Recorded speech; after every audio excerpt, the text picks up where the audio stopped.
जितने आस्था चैनल पर कथा सुन रहे हो, जितने फेसबुक और यूट्यूब पर सुन रहे हो, बहुत सावधानी से सुनना। 2 बार पशुपति व्रत कर लिए, आपने ये कर लिया, आपने प्रदोष कर लिया, आपने सोमवार कर लिया, आपने सारे अनुष्ठान कर लिए। आरती का क्रम थोड़ा ध्यान दीजिएगा, बहुत ध्यान देने वाला विषय है। कभी मौका लग जाए, सारी दुनिया के लोग तुमसे कह रहे हैं तेरे घर में पितृदोष हो, 1 रुपए कमाते हो 1.25 रुपए खर्च होता है, मानसिक टेंशन बना रहता है। घर में एक व्यक्ति बीमार है, ठीक हुआ, दूसरा बीमार पड़ गया, दूसरा ठीक हुआ, तीसरा बीमार पड़ गया, तीसरा ठीक हुआ, चौथा बीमार पड़ गया। मतलब कहीं ना कहीं पितृ का भाव, पितृदोष का वर्णन। किसी ने कहा तुमसे कि तेरे यहाँ पितृदोष है, तूने ब्राह्मण को भोजन करा दिया, पिंडदान करा दिया, तर्पण करा दिया, तिलांजलि करा दी, गया जी का श्राद्ध कर दिया, हरिद्वार चली गई, वहां पिंडदान करवा दिया, ब्राह्मण भोज करवा दिया, तिथि पर भोजन करवा दिया, सब कुछ करवा के देते। अब एक काम और करके दे, जब तुम घर में भगवान शंकर की आरती, तुम्हारे घर में शंकर जी का शिवलिंग है, भले काय का भी हो, छोटा सा, भले सियोर का कंकर शंकर हो, नर्म का शिवलिंग अगर हमारे घर में है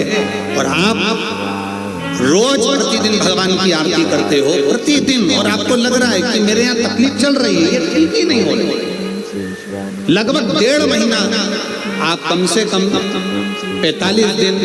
1.5 महीने के करीब में ऐसा प्रयास करना कि भगवान की आरती, शिवलिंग, शंकर भगवान के शिवलिंग की आरती करने के बाद उस दिए को भगवान के सामने मत रखो, उस दिए को उठाकर जहाँ तुम पानी का मटका रखते हो, हंडा रखते हो, जिससे तुम पानी पीते हो, तुम्हारे रसोई घर में जो पानी का मटका, हंडा, बाल्टी, आरओ का पानी जिस मटके में गिरता है, हंडे में गिरता है, जिसको हमारे पितरों का स्थान कहते हैं, उस स्थान पर,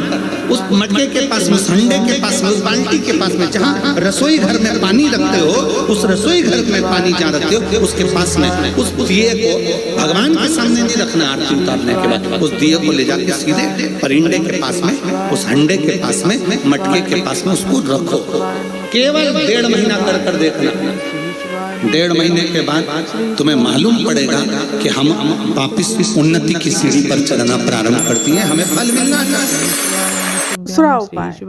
किसी कहेंगे तुम कंपटीशन एग्जाम में बैठने जा रहे हो, परीक्षा देने जा रहे हो, तुम कोई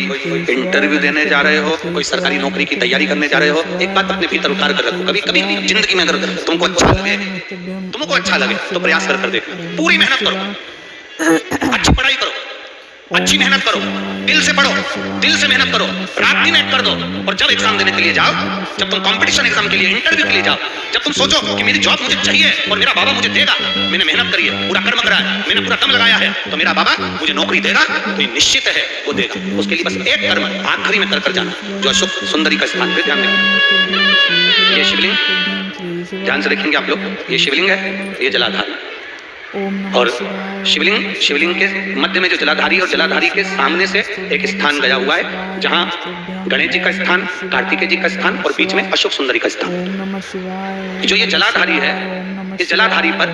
लाल चंदन की 7 बिंदी, कितनी बिंदी लगाना है आपको? 7। लाल चंदन की जलाधारी पर 7 बिंदी। अशोक सुंदरी का जो स्थान है, वहां पर केवल पीले चंदन की 5 बिंदी, कितनी लगाना है? 5 बिंदी, और 5 बेलपत्र, केवल 5 बेलपत्र शंकर भगवान के शिवलिंग पर, परंतु उसके चढ़ाने का तरीका 5 बेलपत्र का अलग रहेगा। थोड़ा ध्यान देंगे, 5 बेलपत्र जो आप चढ़ा रहे हैं, उसकी डंडी का जो मुख है, वो आप 5 स्थान पर पशुपति भगवान का स्मरण कर डंडी का जो मुख है वो 5 स्थान पर अलग अलग स्थान होना चाहिए। आप थोड़ा ध्यान देना है, 5 स्थान पर डंडी का जो मुख है वो 5 स्थान पर अलग अलग होना चाहिए, और 5 स्थान पर अलग अलग होकर बाबा को स्पर्श कर अपने दिल की बात कर, जब आप पूरी मेहनत कर लें, पूरी पढ़ाई कर लें, तब तुम आखिरी में भगवान की शरणागति में जाकर कहना, बाबा ये मेरा विश्वास कहता है कि तू मुझे इस एग्जाम में निकालेगा और मुझे नौकरी देगा। तब ये चढ़ाकर बाबा से विनती कर फिर अपने गंतव्य पर जाना, बाबा उसको स्वीकार कर तुझे ये 5 बेलपत्र जो आप चढ़ा रहे हैं, अलग अलग स्थान पर नियुक्त कर रहे हैं, इसका मतलब ये होता है कि हमारी सारी राह